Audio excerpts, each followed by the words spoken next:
नमस्कार, आप देख रहे हैं एचएस न्यूज और आपके साथ हूं मैं प्रतिभा ज्योति और हमारे साथ है हमारे वरिष्ठ सहयोगी विजय त्रिवेदी।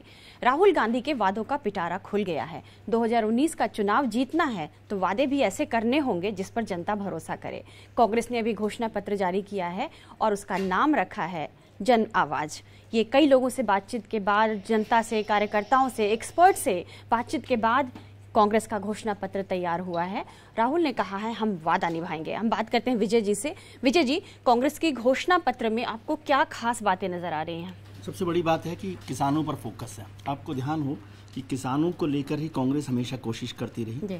जो पिछले 3 राज्यों के विधानसभा चुनाव हुए, छत्तीसगढ़, मध्य प्रदेश, राजस्थान, उसमें किसानों की कर्जा माफी का वादा उन्होंने किया और उसी से तीनों राज्यों में उनकी सरकार आई। फिर राहुल गांधी ने कहा कि हमने उस वादे को निभाया भी और जो वादा किया था कर्जा माफ़ी करने का काम भी कर दिया। यदि मैं 2009 में जाऊं, पीछे जाएं थोड़ा सा, तो 2009 में जब सरकार मुश्किल में थी, यूपीए सरकार का पहला चरण था, 2004 में आई थी और 2008 में लेफ्ट पार्टी ने उनको छोड़ दिया था न्यूक्लियर एनर्जी को लेकर और बड़ा मुश्किल दौर चल रहा था कांग्रेस का। तो उस समय भी कांग्रेस ने किसानों पर फोकस किया और मनरेगा स्कीम लेकर आई। मनरेगा से गेम चेंजर साबित हुआ, योजना साबित हुई और 2009 में जो कांग्रेस जीती वो मनरेगा की वजह से जीती। आज फिर वहीं पर आ गए। उनको लगा कि 2 चीजें हैं जो प्रधानमंत्री से मुकाबला करने के लिए उनको ताकत देती हैं, वो है किसान और दूसरा है युवा खासतौर से। एक तो 1.8 करोड़ जो फर्स्ट टाइम वोटर हैं वो तो है ही, और हिंदुस्तान की जो 60% आबादी है जो 35 साल तक की है, वो एक बड़ी चीज है जिस पर फोकस किया जाना चाहिए।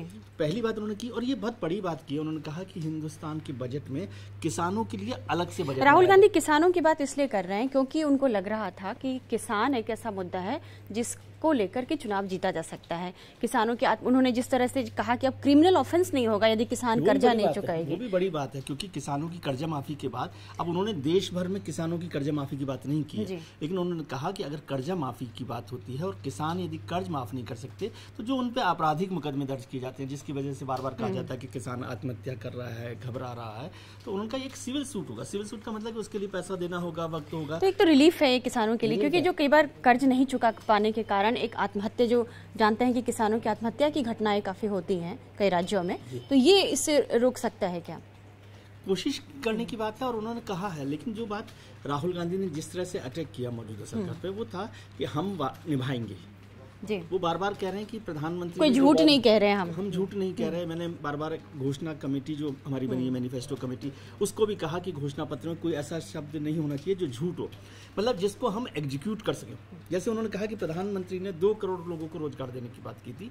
मैंने अपनी कमेटी के लोगों से पूछा कि हम लोग 2 करोड़ लोगों को रोजगार दे सकते हैं? उनका नहीं दे सकते। तो उन्होंने कहा कि अभी हम अगले 6 महीने में 2 करोड़ से 22 लाख पर आ गए कि हम हर साल 22 लाख युवाओं को, 10 लाख, 10.5 लाख लोगों को, युवाओं को रोजगार दे रहे हैं, ग्राम पंचायतों में दे रहे हैं। फिर जो बड़ी बात उन्होंने की, प्रधानमंत्री की जो सबसे बड़ी योजना थी स्किल डेवलपमेंट की, उस पर उन्होंने कहा कि स्वरोजगार की जो बात हो रही है, तो स्वरोजगार में उन्होंने कहा कि स्किल डेवलपमेंट में, मेकिंग इंडिया में बार बार बहुत सारे परमिशन लेनी पड़ती है, लंबा काम करना पड़ता है। तो अगले 3 साल नया रोजगार बनाने के लिए आपको कोई परमिशन नहीं लेनी होगी। विजय जी, राहुल गांधी के घोषणा पत्र की जो सबसे बड़ी बात है कि अलग से किसान बजट होगा, जैसे रेलवे की तर्ज पर, जिसको इस रेलवे बजट की तरह तो बंद कर दिया गया, बजट तो बंद कर दिया गया, लेकिन किसान बजट जो है मुझे लगता है गेम चेंजर हो सकता है अगर जनता उसको मान ले। और फिर उन्होंने एक और जो बात अपनी न्याय की जो बात थी, न्याय योजना, जो न्यूनतम आय योजना की जो बात है, उस पर भी उन्होंने फिर से फोकस किया। लेकिन अभी मुद्दा यह है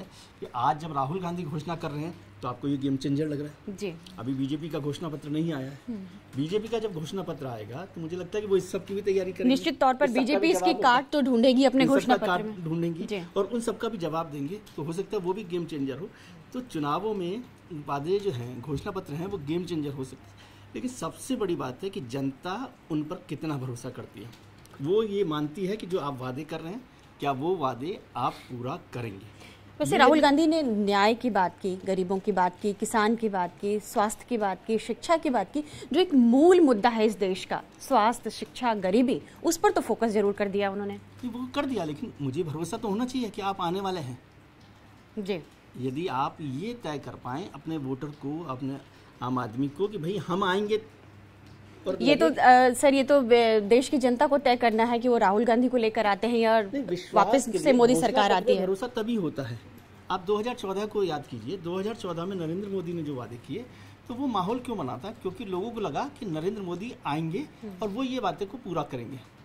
आज क्या राहुल गांधी को लेकर ये विश्वास है लोगों में कि राहुल गांधी आने वाले? 3 राज्यों में सरकार बनाने के बाद, किसानों की कर्ज माफी का वादा करके सरकार बनाने के बाद राहुल गांधी में कॉन्फिडेंस तो आ गया, इसलिए इस पूरे घोषणा पत्र में उन्होंने किसानों पर फोकस रखा और उनको लग रहा है कि ये चुनाव गेम चेंजर हो सकता है। गेम चेंजर हो सकता है, लेकिन गेम चेंजर होने के लिए आप कहें कि मैं झूठ नहीं बोलता, मैं झूठ की बात नहीं कर रहा, हम निभाएंगे, जन आवाज है, 121 जिलों कनेक्ट करने की कोशिश है। जन आवाज का मतलब है कि राहुल गांधी अध्यक्ष बनने के बाद बहुत बदलाव उनमें आया, लेकिन एक बात पर उन्होंने, आपने उसको ध्यान नहीं दिया कि जो नेशनल सिक्योरिटी की बात थी, जिसको मौजूदा सरकार सबसे ज़्यादा हाइप दे रही है, उसको उन्होंने अवॉइड किया है। तो ये नेगेटिव भी हो सकता है। बहुत सारे लोग हों जो कहें कि नेशनल सिक्योरिटी जो है इशू कांग्रेस के लिए इशू नहीं है। चलिए, ये तो देश की जनता तय करेगी और 23 मई के नतीजे बता देंगे कि राहुल ने जो कहा है कि हम निभाएंगे, पहले जनता उन पर भरोसा करती है या नहीं, तभी तो उनके वादों पर भरोसा होगा और उनकी सरकार बनेगी। देखते हैं जनता क्या तय करती है। बहुत बहुत शुक्रिया विजय जी।